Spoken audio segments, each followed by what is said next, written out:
Bonjour à tous.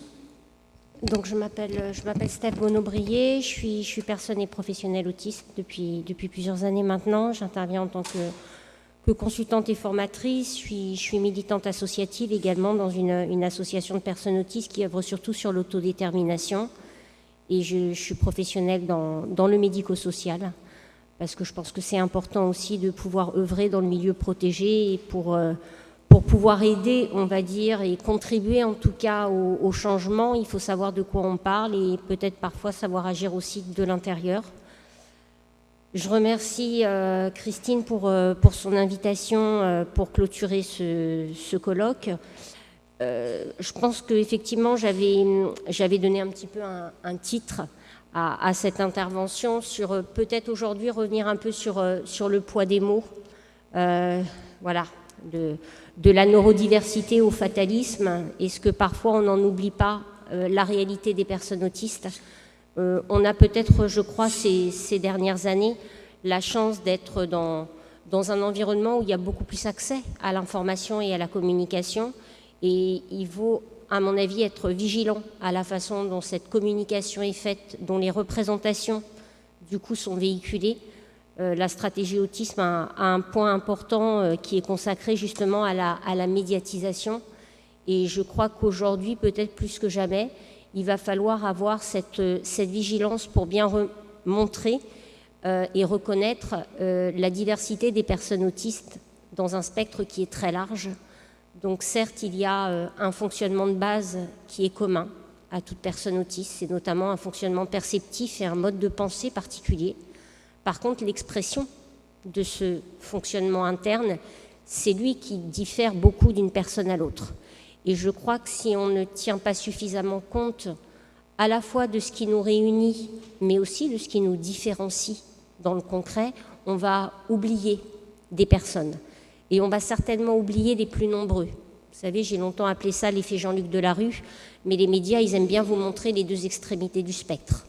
Donc à la télé, on vous montre où la personne, et elles existent, ces deux extrémités, il ne s'agit pas d'être dans un déni, mais à force de montrer les personnes les plus touchées, et souvent d'ailleurs pas forcément de manière très réaliste, parce qu'on a l'impression quand on voit ce type des fois de reportage où qu'elles se tapent la tête toute la journée contre les vitres, et finalement le message qu'on essaye de faire passer, c'est il n'y a rien à faire pour elles, alors que si, il y a énormément à faire pour elles. Et puis de l'autre côté, la deuxième émission, c'est l'autiste génie. Là, on repart dans quelque chose. Alors, j'ai entendu à plusieurs reprises, et notamment là, dernièrement à la table ronde, l'autisme est une force. Non. Les personnes autistes ont des forces. J'ai repris un jeune, là, sur Facebook. Alors, on était au-delà de la force. On était, Steph, il m'interpelle en plus personnellement en me disant, Steph, t'as vu, l'autisme est un super pouvoir. Non, l'autisme n'est pas un super pouvoir. Par contre, les personnes autistes ont des forces, et ces forces sont spécifiques. Voilà, là où il y a peut-être une différence, parce que je considère que tout individu a des forces et des limites, les forces et les limites des personnes autistes sont spécifiques et sont effectivement imprégnées de leur particularité. Donc ça me semble vraiment très important aujourd'hui de revenir et de replacer les choses dans une juste réalité. Et alors c'est presque une question qui s'adressera peut-être aux médecins, mais aujourd'hui je reviens beaucoup, je trouve qu'on y gagnerait à peut-être se replacer aussi dans du diagnostic fonctionnel, de laisser les médecins et les chercheurs faire leur travail, et certains le font très bien, plutôt que de voir sur Facebook des gens qui, a priori, arrivent de nulle part, mais sont déjà des grands chercheurs ou des grands spécialistes. Vous savez que maintenant, en fait, vous n'avez plus besoin d'aller dans un CRA pour un diagnostic, vous pouvez aller sur Facebook. Voilà, on vous diagnostique ou on vous dédiagnostique sur Facebook. Et le système, par contre, fonctionne comme ça. Je reviens sur la stratégie autisme qui a, à mon avis, même si tout n'est pas parfait, dans ces projets, cette importance de repartir sur la courbe développementale des enfants. Il y a le diagnostic, et un diagnostic, c'est une expertise pluridisciplinaire, etc. Par contre, le fonctionnel, le quotidien, notre réalité, est-ce qu'il y a des problèmes de communication? Est-ce qu'il y a des problèmes d'interaction, des difficultés somatiques? Ce que veulent les personnes et nos familles, c'est cette facilitation dans le quotidien, c'est cette qualité de vie. Et je crois que parfois, j'observe des confusions entre le fait effectivement de se mobiliser, mais des fois excessivement, uniquement sur l'aspect diagnostic médical et d'en oublier la personne. Alors je ne dis pas que le diagnostic médical n'est pas important. On s'est longtemps battu pour, et il faut continuer à se battre pour qu'on ait un diagnostic médical. Mais je trouve ça très intéressant. Vous voyez que dans la stratégie nationale, notamment, enfin, avant le diagnostic, on donne des moyens au repérage et au dépistage et on intervienne sur des courbes développementales atypiques. En France, on est bon dans les soins, on est moins bon dans la prévention. La prévention est pourtant une étape essentielle qui peut prévenir ou qui peut potentialiser justement des courbes développementales. Donc ne l'oublions pas. Reconnaissons effectivement les compétences des personnes autistes, elles en ont et elles en ont à tout niveau de fonctionnement. C'est-à-dire que là encore, n'associons pas les mots à d'autres mots. C'est pas don plus Asperger. C'est même une personne qui présente une forme d'autisme sévère a des forces. Enfin, ça n'existe pas un être humain qui n'a que des déficits et que des manques. Par contre, il faut savoir les repérer, il faut savoir aider la personne à les utiliser, certainement même, et ça on le fait très peu malheureusement en France, en quoi ce qui fonctionne bien chez une personne peut aussi devenir en soi et peut participer à la compensation. On a tendance à toujours voir les manques et à vouloir les combler. Et ce qui fonctionne, on ne l'utilise pas assez pour potentialiser l'évolution de la personne. Donc c'est vrai que ça peut vous sembler peut-être un peu étrange de la part d'une personne qui présente elle-même un autisme plutôt dit de haut niveau, mais peut-être que justement l'expérience, alors vous disiez tout à l'heure, le meilleur expert, c'est la personne autiste elle-même, c'est un expert parmi les autres. Je crois qu'il faut aussi rester humble et faire attention à cette, je me permettrai de parler peut-être de dérive, où à un moment donné, sur son propre cas, ça c'est une nuance qui est très importante parce que c'est ce qui va peut-être faire la différence. Aujourd'hui, on parle effectivement, et je suis très impliquée dedans, donc c'est tout un projet, je pense, tout à fait nécessaire. On parle des experts d'usage. Hein. Dans d'autres types de maladies ou de handicap, on parle des patients experts. La France, on est très en retard. On ne reconnaît pas l'expertise d'usage, il faut la reconnaître. Et il y a vraiment des formations. Par contre, il faut encadrer tout ça. C'est-à-dire que, et vous le dites très bien, là, vous l'avez précisé, oui, j'ai le droit de dire que je suis experte de mon vécu, de ma vie. Mais ma vie, ce n'est pas la vie de tout le monde. Et je crois que dans cet accompagnement des experts d'usage, il faut aussi faire peut-être à un moment donné une différence entre ce qui est de l'ordre du témoignage, et un témoignage peut être tout à fait intéressant et porteur, et ce qui est de l'ordre de la formation, par exemple. Donc ne nous faisons pas cette économie de former nos experts d'usage, mais tout comme les parents sont aussi à leur niveau des experts d'usage et se sont formés. Donc ça, je crois que vous voyez, ça fait partie pour moi de ces nuances d'une mesure à avoir qui peut-être actuellement nous manque un peu. Je trouve qu'il y a beaucoup d'excès. Alors, il en faut parfois de l'excès, mais à un moment donné, il faut savoir doser pour que toute cette émulsion d'informations, de nouvelles personnes qui arrivent sur la scène se fasse de manière articulée, de manière cohérente. C'est pas les personnes autistes contre les parents, c'est pas les parents contre les professionnels. On n'y arrivera pas comme ça.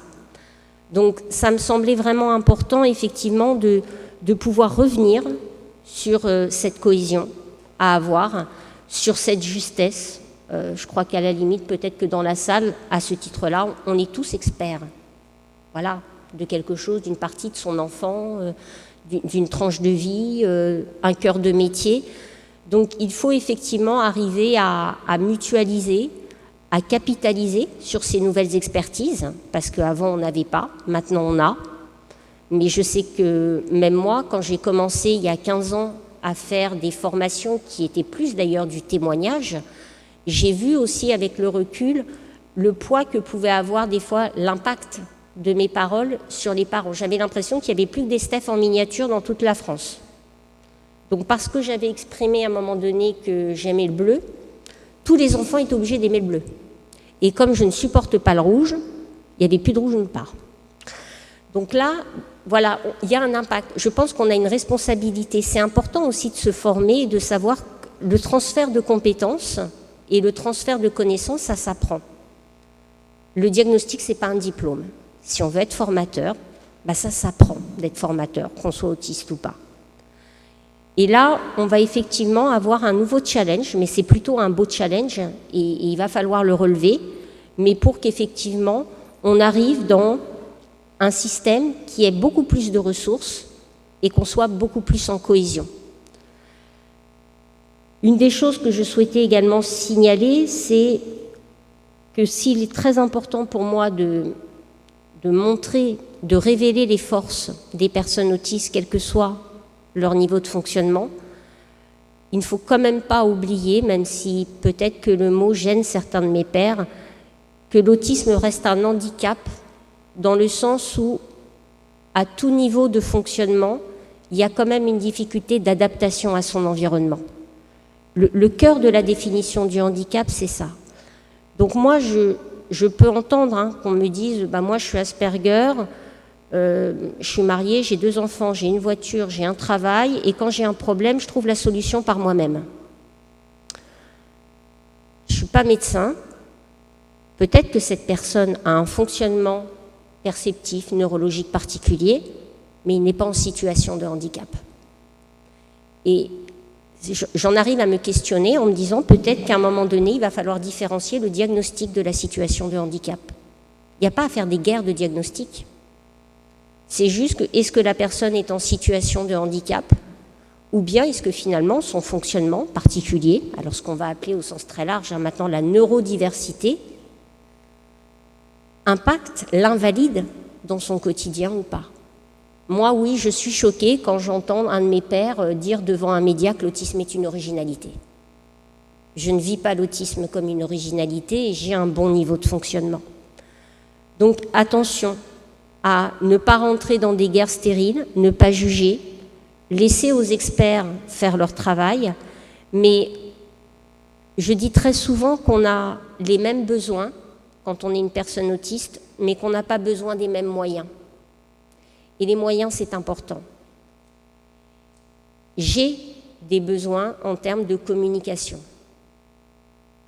Mais mon niveau de fonctionnement, ma capacité d'oralisation, de verbalisation, ma cognition, me permet de compenser mes difficultés de communication différemment que si j'avais une déficience intellectuelle sévère associée, que j'étais personne non verbale. On ne peut pas ne pas prendre en compte ça. Donc effectivement, je crois qu'il y a peut-être une nouvelle responsabilité du citoyen, mais aussi du corps médical, je pense, pour être dans un meilleur ciblage des besoins des personnes en situation de handicap et ne pas oublier qu'il n'y a pas de diagnostic plus noble que d'autres. On reproche parfois peut-être à certaines personnes d'aller chercher un diagnostic d'autisme. Oui, mais peut-être que, alors moi je veux bien, c'est une mode, je me dis quelque part, quelqu'un qui s'acharne à vouloir absolument un diagnostic, il a peut-être un vrai problème. Il y a peut-être un nouveau diagnostic à introduire, qui serait les chercheurs compulsifs de diagnostic. Dans la majorité, par contre, ce que je vois arriver, ce sont des personnes, effectivement, qui ne sont peut-être pas autistes, mais qui ont besoin de solutions. Et comme il y a une certaine médiatisation autour de l'autisme, il ne faudrait pas qu'à un moment donné, ça soit plus noble d'être autiste que d'être bipolaire ou schizophrène. Et là, j'en appelle à nos centres experts, notamment, on ne claque pas des portes violemment sous prétexte que la personne n'est pas autiste. On réoriente. Il y a, je crois, des devoirs des médecins de faire peut-être des diagnostics différentiels. Et je crois que là, on arrive peut-être des fois aussi, et là je parle vraiment du quotidien de ces adultes, où je ne me permettrai pas de dire si diagnostic, pas diagnostic. Je dis juste qu'il y a une façon d'accueillir, d'entendre, d'orienter et d'accompagner toute personne en situation de handicap ou de maladie psychique, si c'est une maladie psychique, qui va aussi peut-être contribuer à éviter certaines dérives. Et voilà, c'est vraiment un message fort que je voulais faire passer, parce que je crois que les personnes à haut niveau de fonctionnement sont en besoin de diagnostic posé correctement, sont en besoin d'accompagnement spécifique, mais il y a aussi un spectre très large qui nécessite aussi cet accompagnement. Vous voyez, on parlait la stratégie nationale va ouvrir un meilleur dépistage, on va chercher où sont les adultes autistes. Un Asperger, il peut taper à une porte. Une personne autiste sévère, il y a moins de chances qu'elle demande une consultation au centre expert. Je vais être particulièrement vigilante pour voir un petit peu quelle va être la composition de ces adultes qu'on va détecter. Parce qu'aller se faire diagnostiquer, c'est déjà une démarche socio-communicationnelle. Donc soyons vigilants aussi à ça, parce que j'ai peur que, entre guillemets, les plus concernés soient les moins repérés dans cette histoire. Voilà, donc c'était vraiment les messages forts que je voulais faire passer aujourd'hui, avec, à mon avis, au-delà de tout ce qu'on peut lire, voir, entendre, les guéguerres de chaumières de part et d'autre, n'oublions pas la réalité, le vécu des personnes. On peut effectivement avoir différentes formes d'autisme. Le plus important, c'est la qualité de vie et l'autonomie.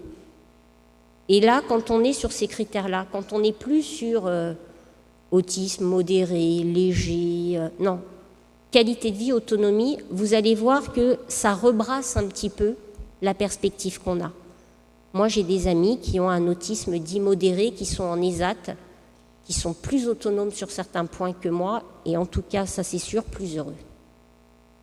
Et en même temps, il ne faut pas nier que les personnes qui cumulent les troubles associés, les handicaps, restent des personnes extrêmement vulnérables, et qu'on ne doit pas faire n'importe quoi par rapport à ce virage inclusif qu'on souhaite tous. Enfin, j'espère, je pense que personne ne remet en question, le fait d'aller vers une société plus inclusive. Par contre, n'ayons pas un raisonnement basique. Vous voyez, je crois que le sondage le plus cupide que j'ai vu, c'est « Êtes-vous pour ou contre la désinstitutionnalisation ?» Ça ne veut rien dire. Bien sûr que dans le meilleur des mondes, on souhaite tous demain que tout le monde ait sa place dans une société ouverte, tolérante et qui nous mobilise. C'est évident. Vu comme ça, le sondage, il est bouclé. Est-ce que cette société, elle est prête? Alors, on peut lui reprocher de ne pas être prête, mais c'est autre chose. C'est-à-dire qu'il y a une responsabilité. On ne peut pas réfléchir qu'en amont et en aval. C'est comment on prépare cette transition.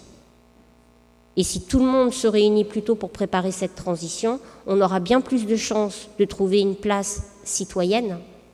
C'est la seule fois et le seul cas où j'utilise le terme de place, parce que je crois que ça doit sortir, ça. À part la place du citoyen, ne me parlez plus de place. Parlez de projet, parlez de parcours, et vous verrez que du coup, ce qui est mis en place pour les personnes autistes et en situation de handicap s'inscrit dans une continuité. Je pense que les gens commencent à le réaliser, mais pas suffisamment. Vous voyez, la stratégie nationale, c'est on s'occupe des adultes. Ah bah oui, ils viennent de réaliser que les enfants grandissaient. Puis alors là, c'est panique à bord parce qu'on est en train de leur dire qu'on vieillit. Voilà. Et qu'il y a des femmes. Alors le pire quand même aujourd'hui en France, c'est d'être une vieille femme autiste. Là, vous cumulez, mais c'est une réalité. Ça veut dire que pour bien travailler, il faut s'occuper des enfants en ayant déjà en tête qu'ils vont devenir des adultes. Et il faut s'occuper des adultes, déjà en se disant que demain, ce seront des personnes vieillissantes et que ça engendre d'autres besoins et d'autres moyens. Je vous remercie.